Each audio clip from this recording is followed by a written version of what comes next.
either going to stay or he's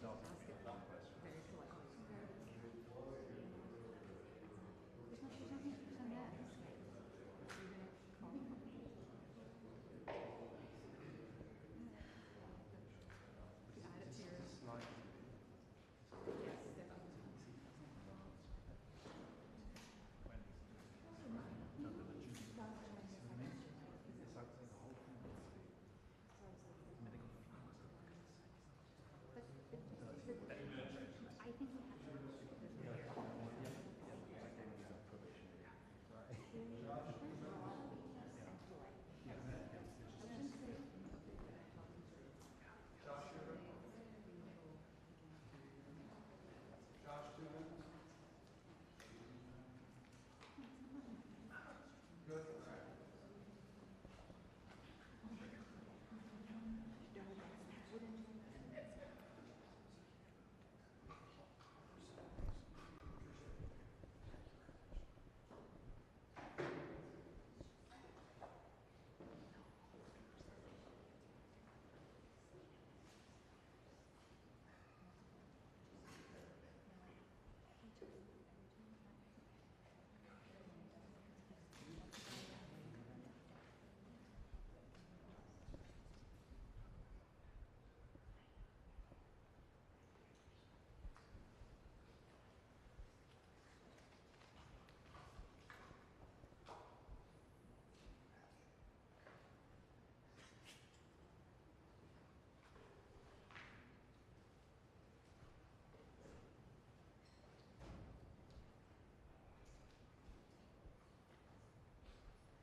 Before I begin, well, I'm beginning, but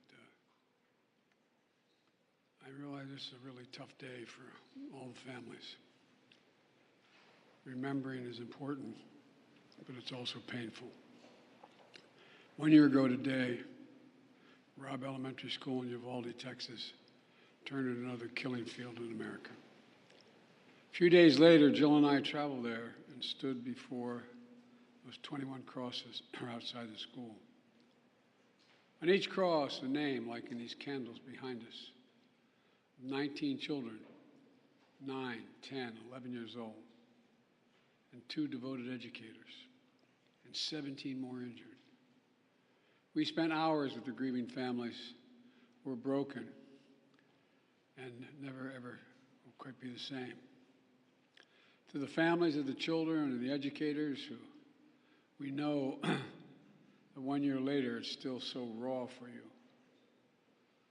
A year of missed birthdays and holidays, school plays, soccer games, just that smile. A year of everyday joys gone forever. the bend of his smile, the perfect pitch of her laugh.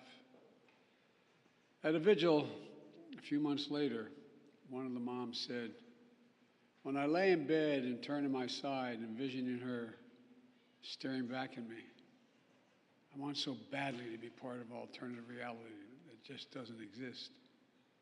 This is my reality, because my 10-year-old daughter was murdered in her 4th grade classroom."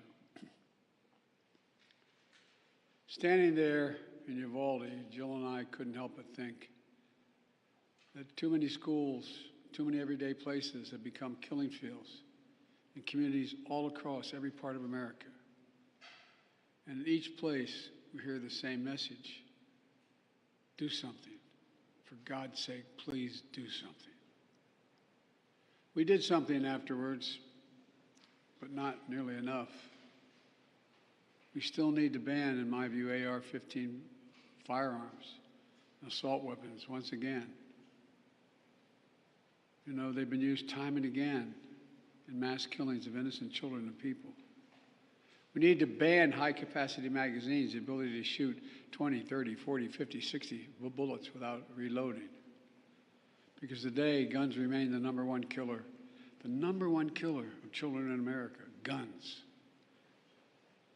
And over the last year since Uvalde, our country has experienced a staggering 650 mass shootings.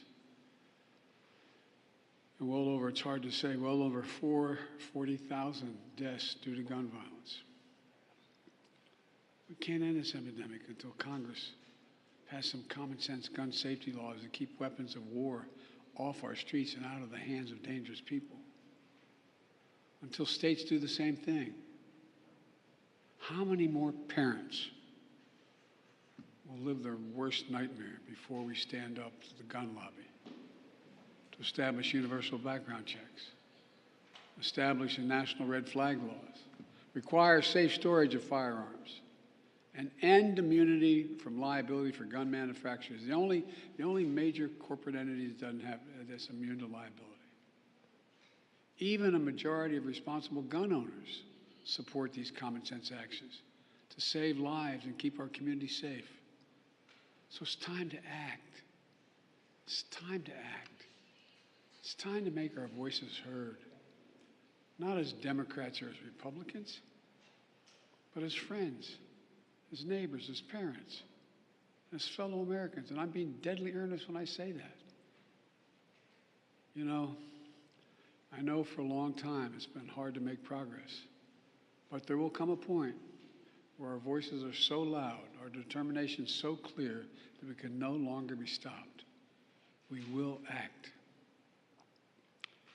You know, a year ago after visiting the school, that same day we attended Mass at Sacred Heart Catholic Church. In the pews, families and friends held each other tightly.